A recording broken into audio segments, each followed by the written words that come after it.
Salve, salve, terráqueos! Thiago Ryan aqui no canal Aprendizagem Viva.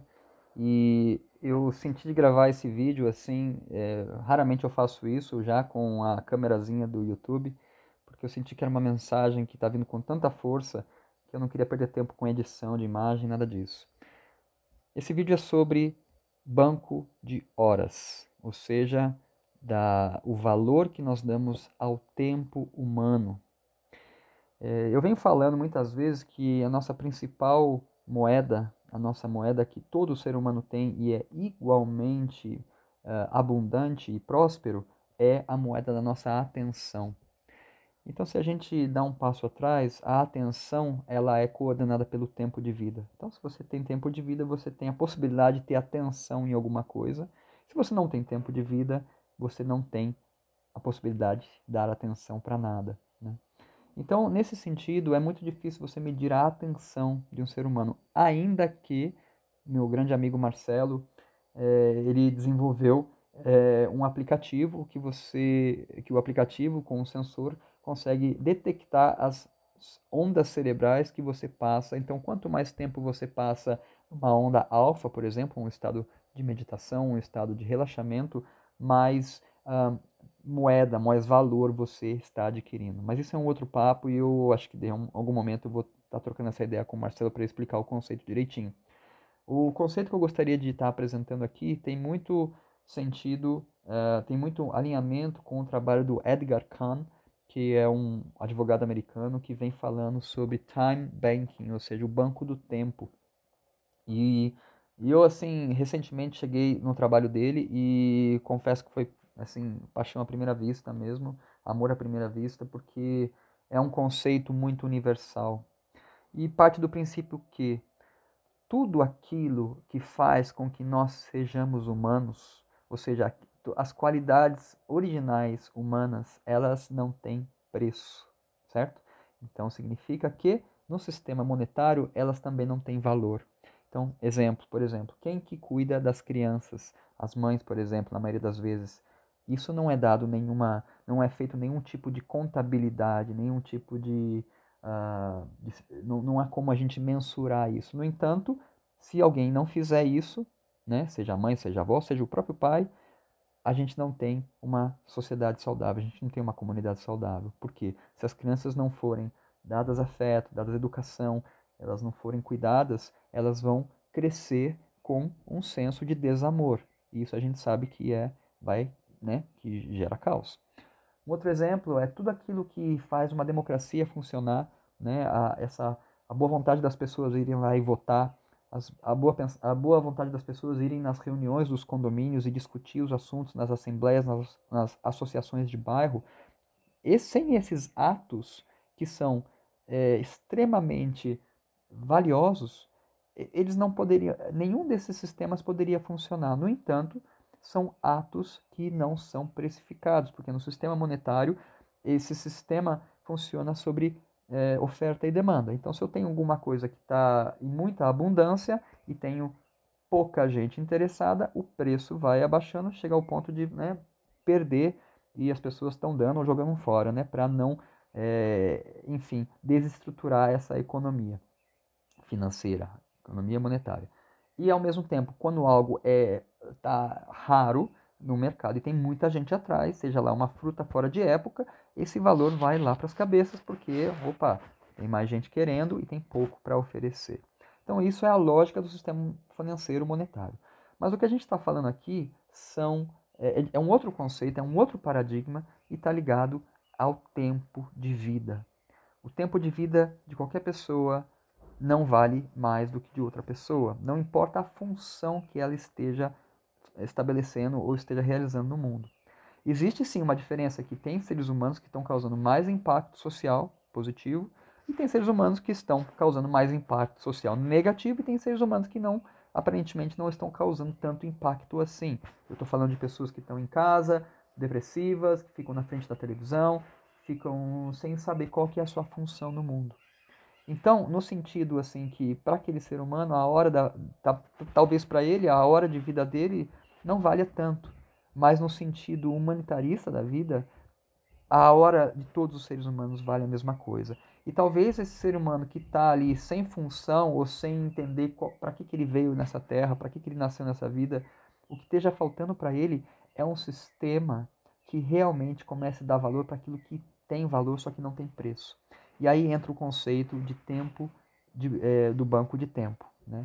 Isso é um conceito que, quando junta com os conceitos das criptomoedas e do sistema tecnológico de blockchain, ele ganha múltiplas potencialidades. Então, assim, tem pessoas já nos Estados Unidos, na Europa, enfim, trabalhando fortemente nisso. Já existem aplicativos que conseguem listar, indexar serviços e tem um sistema de ranking, né, que você precisa de um serviço, você vai lá no seu aplicativo, ver quem faz aquele serviço, ver se aquela pessoa tem um feedback positivo, se já fez serviço para outras pessoas, e essa pessoa então ganha um crédito que ela também pode depois redimir com outro serviço que ela venha precisar.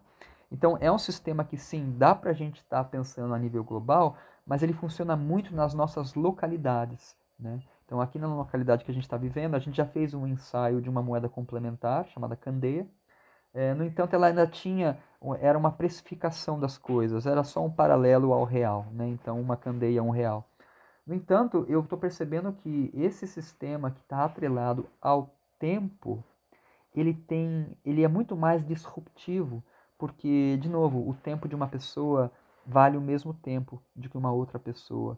E nesse sentido, a gente também não tem que alimentar ideias de juros, ideias de autovalorização. Não estou dizendo que todos os seres humanos precisem colocar esse tipo o serviço que faz, profissional, num sistema desse. É um sistema complementar e é um sistema que a gente pode pensar que funciona muito bem na sua localidade, no seu bairro, na sua comunidade.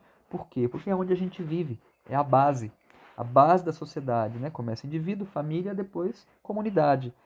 E se a gente for pensar isso, se todas as comunidades ou todos os bairros começarem a adotar sistemas financeiros, desculpa, sistemas de valor que tenham alguma ligação com realmente com valores e princípios humanos, imagina como é que é o efeito disso numa escala global, né?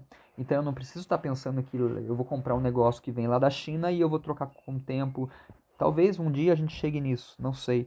Mas, então estou dizendo, isso não anula o sistema financeiro, o sistema monetário.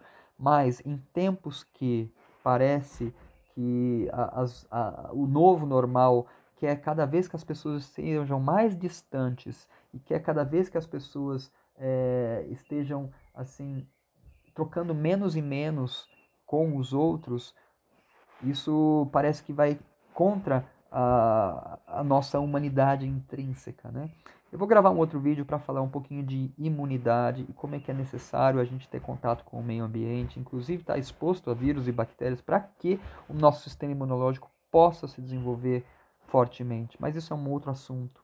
Então, porque eu acho que imunidade, respiração e economia estão completamente conectados, né?